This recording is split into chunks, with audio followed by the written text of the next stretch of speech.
अपने ही गढ़ में मात खा गए। और बताइए, अखिलेश यादव के एक सगे भाई हैं, वो हार गए।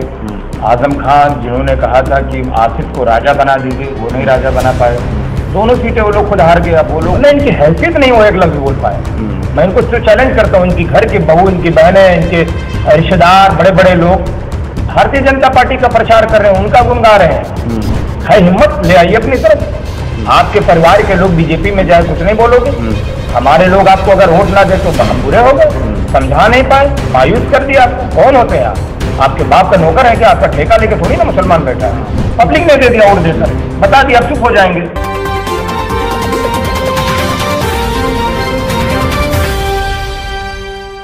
सलाम, नमस्कार, मैं मोहम्मद जैफ और आप देख रहे हैं 24 तक न्यूज। उत्तर प्रदेश में उपचुनाव हुए हैं, नतीजे आपके सामने हैं। दोनों सीटों पर भारतीय जनता पार्टी की जीत हो चुकी है। एक सीट रामपुर तो दूसरा आजमगढ़। दोनों सीट पर भाजपा का कब्जा। सीधी सीधी बात आप समझने की कोशिश करिए, क्योंकि यहाँ हमेशा ज्यादातर जो है वो समाजवादी का गढ़ रहा है। इस पर बात करने के लिए हमारे साथ जो मौजूद हैं वो मोहम्मद सलमान साहब मौजूद हैं। सलमान साहब, सबसे पहले तो हम यही जानना चाहेंगे कि आप ना आपने रामपुर चुनाव लड़े थे और ना ही आप जो है आजमगढ़, ये समाजवादी हार कैसे गई? नहीं, आपका कहने का क्या मतलब? अगर हम चुनाव नहीं लड़े, बाई इलेक्शन बहुत ऐसे मरतबा हुआ है, दिल्ली में भी हुआ है, विधानसभा आपके पंजाब में भी हुआ है, कई जगह हुआ, हम नहीं लड़े। हमने झारखंड में एक बाई इलेक्शन लड़े, वहाँ पर हमको लगभग 23,000 वोट मिला हमारे कैंडिडेट को। और उत्तर प्रदेश में हमने पहले से फैसला कर लिया था कि हम नगर निकाय चुनाव लड़ेंगे और जो बाई इलेक्शन होने जा रहा है वो चुनाव हम नहीं लड़ेंगे। मेरे साथ साथ कांग्रेस पार्टी भी नहीं लड़ी है, आम आदमी पार्टी भी नहीं लड़ी है, पीस पार्टी है वो भी नहीं लड़ी है, बीएसपी भी एक सीट पे नहीं लड़ी है। तो ऐसा नहीं कि सिर्फ हम ही है। और नहीं लड़ी हम, मेरे ना लड़ने के बावजूद भी समाजवादी पार्टी का, जैसा आपने कहा कि गढ़ था, वो अपने ही गढ़ में मात खा गए। और बताइए, अखिलेश यादव के एक सगे भाई हैं, वो हार गए। आजम खान जिन्होंने कहा था कि आसिफ को राजा बना दीजिए, वो नहीं राजा बना पाए। दोनों सीटें वो लोग खुद हार गए। अब वो लोग खुद आदमी चिंतन करें, देखें, सोचें, समझें कि आखिर क्या ऐसी वजह हो गई कि जो हार गए। नहीं, धर्मेंद्र यादव का तुरंत ये इस पर रिएक्शन आता तो है, आपने देखा ही होगा। उन्होंने कहा मुसलमानों को हम समझाने में असफल रहे, वरना जीत तो पक्की थी और आगे वाले चुनाव तो समझेंगे ही समझेंगे। सवाल आपका बहुत अच्छा है। इसमें मैं 2 ही 3 बात कहूँगा कि देखिए, जो बात है कि मुसलमानों का वोट नहीं मिला, मुसलमानों ने मायूस कर दिया, अल्पसंख्यक लफ्ज इस्तेमाल करते, मुसलमान भी नहीं कहते हैं लोग। तो बात असल में इस चीज़ की नहीं है कि उन्होंने माइनॉरिटी को वोट के लिए कहा। बात असल में जो सबसे बड़ी चीज़ ये है कि ये बात 30 सालों से कही जा रही है। कभी बीएसपी कह रही है, कभी कांग्रेस कही, कभी ये कह रही है, और हमारी कौम खुशी खुशी उसको तस्लीम कर लेती है। उन्हें इनकी हैसियत नहीं, वो एक लफ्ज बोल पाए। मैं इनको तो चैलेंज करता हूँ, इनकी घर की बहू, इनकी बहनें, इनके रिश्तेदार, बड़े बड़े लोग भारतीय जनता पार्टी का प्रचार कर रहे हैं, उनका गुण गा रहे हैं। है हिम्मत, ले आइए अपनी तरफ। आपके परिवार के लोग बीजेपी में जाए, कुछ नहीं बोलोगे। हमारे लोग आपको अगर वोट ना दे तो हम बुरे हो गए, समझा नहीं पाए, मायूस कर दिया आपको। कौन होते हैं आप? आपके बाप का नौकर है क्या? आपका ठेका लेके थोड़ी ना मुसलमान बैठा है। किसी कीमत पर मुसलमान आप ये सब बातों को नहीं सुनने वाला है। और मैं तो बार बार कह रहा था, इसको, इस बंदे को 3रे नंबर पे आना चाहिए था। सलमान साहब, मुझे समझ में नहीं आ रहा है कि आखिर इस पर रिएक्शन एमआईएम की तरफ से क्यों आप दे रहे हैं? मैं ना रिएक्शन दूं तो फिर कौन देगा? बाकी लोग तो चुप है ना भाई, हम आधे लोग वोट देते हैं ना। नहीं, उन्होंने माइनॉरिटी का शब्द इस्तेमाल कर लिया। माइनॉरिटी में हम नहीं आते हैं, आजमगढ़ के लोग माइनॉरिटी नहीं है, हम नहीं है माइनॉरिटी में। हम नहीं बोलेंगे तो कौन बोलेगा? चुप मार के से बैठे रहे उन लोग, कितना जो घूमे बह रहे हैं एमएलए। है हिम्मत किसी की 34 एमएलए में जो अगला बोल दे कि आप किस मौत से बोल रहे हो? 2 लाख वोटों से, 2,10,000 वोटों से अखिलेश यादव चुनाव जीते थे। आजम खान 1,10,000 वोटों से चुनाव जीते थे। जाहिर से बात है, कोई किसी को समर्थन देता तो ये चाहता कि वो कामयाब हो। गुड्डू जमाली कोई बहुत ज्यादा थोड़ी ना वोटों से पीछे रहे, 25-30,000 वोटों से इनसे पीछे रहे। टोटल 40-42,000 वोट से वो चुनाव आ रहे हैं। अगर थोड़ा सा लोगों ने, मैं तो कह रहा हूँ कि धर्मेंद्र की बात को छोड़ दीजिए, अगर थोड़ा सा लोगों ने हिकमत से काम ले लिया होता, गुड्डू जमाली की तरफ नजर इनायत कर देते, तो आज वो सांसद हो जाते 10-20,000 वोटों से, थोड़ा से वोटों से।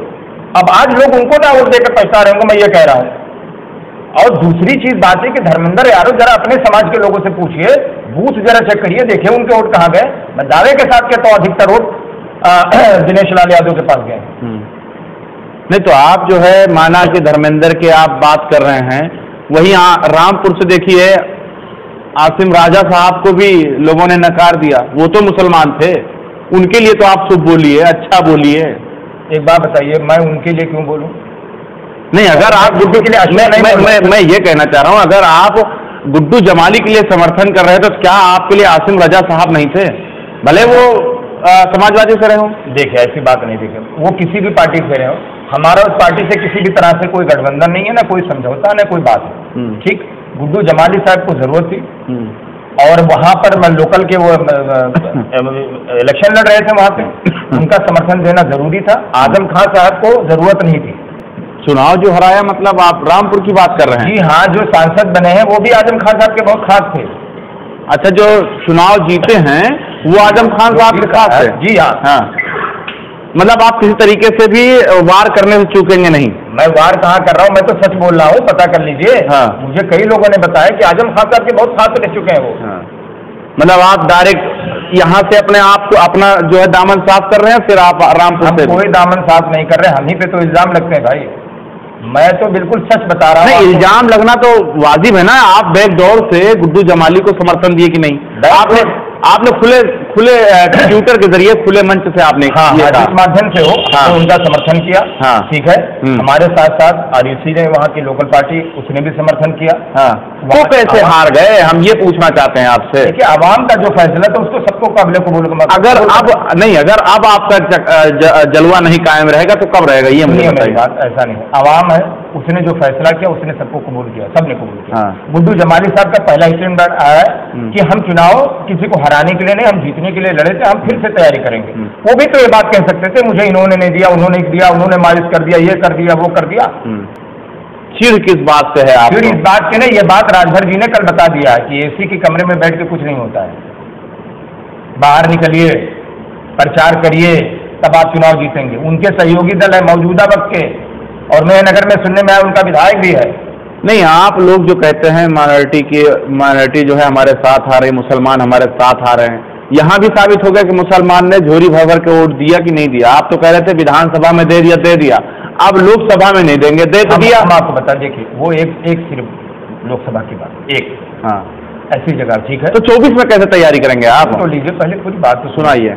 बात ये कि देखिए, एक लोकसभा थी, उस लोकसभा में जिसको जहां बेहतर लगा वहां पर उन्होंने विकल्प के तौर पर चुना। अगर हम जब आएंगे, नगर निकाय चुनाव होने जा रहा है, जब हम नगर निकाय चुनाव में उतरेंगे तो आप देखिएगा, मैं पूरी जिम्मेदारी के साथ करूँ, इस बात को आप नोट कर लीजिएगा, जितना वोट इस बार हमें मिलेगा शायद ही अब किसी को मिलेगा। और मैं ये भी आपको बता दूं, इंशाल्लाह अच्छे खासे हमारे पार्षद, अच्छे खासे हमारे चेयरमैन इंशाल्लाह जीत के इस बार आएंगे, और उसके बाद इंशाल्लाह हमारे फिर पीछे पलट के नहीं देखेंगे, इंशाल्लाह धीरे धीरे हमें कामयाबी मिलेगी। तो गुड्डू जमाली के लिए आप क्या कहना चाहेंगे? अब तो हार गए हैं।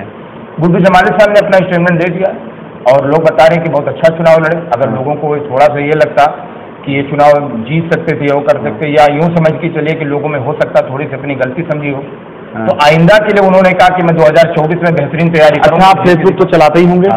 रमाकांत साहब ने लिखा था कि बीजेपी का खाता नहीं खुलने दूंगा, वहां पर कमल खिलने नहीं दूंगा, लोकसभा चली गई। ये बात तो धर्मेंद्र ने भी कहा था। ये बात तो वहाँ के जो मौजूदा विधायक हैं, नफीस साहब हैं और मुख्तार अंसारी साहब के जो साहिबजादे हैं, जो और भी कई लोग हैं, उन्होंने भी तो कहा था कि ये सीट हमारे हाथ में। और ये भी कहा था, मैंने तो 2-3 जगह उनके भाषण सुने, ये कहा था कि जितने वोटों से अखिलेश यादव जीते उससे ज्यादा वोट से धर्मेंद्र को जिता के भेजेंगे। ये तो बहुत अच्छा काम किया है। मुझे तो इस बात का अफसोस है कि वो दूसरे नंबर पे कैसे, मुझे रहना मुख्तार साहब के लड़के जो अब्बास अंसारी हो तो कान ऐट पे चले गए थे MIM का।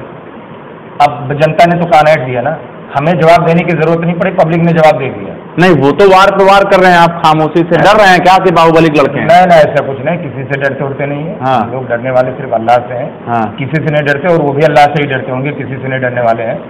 उनसे कोई बहुत ज्यादा हमारा वो नहीं कहना है। राजनीतिक तरीके से जो उन्होंने बात कही उसका जवाब दे दिया लोगों ने, पब्लिक ने दे दिया, वोट देकर बता दिया, अब चुप हो जाएंगे। तो 24 में क्या लोकसभा चुनाव? 24 में लोकसभा MIM इंशाल्लाह 100% लड़ेगी। ये आजमगढ़ की बात करिए।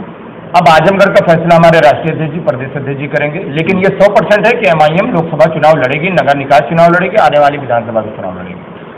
तो बहुत बहुत शुक्रिया। हमारे साथ मोहम्मद सलमान साहब मौजूद थे, जिनसे हमने हर वो सवाल पूछने की कोशिश की जो जनता चाहती है। कैमरामैन अफजीत के साथ मैं मोहम्मद जैफ, लखनऊ।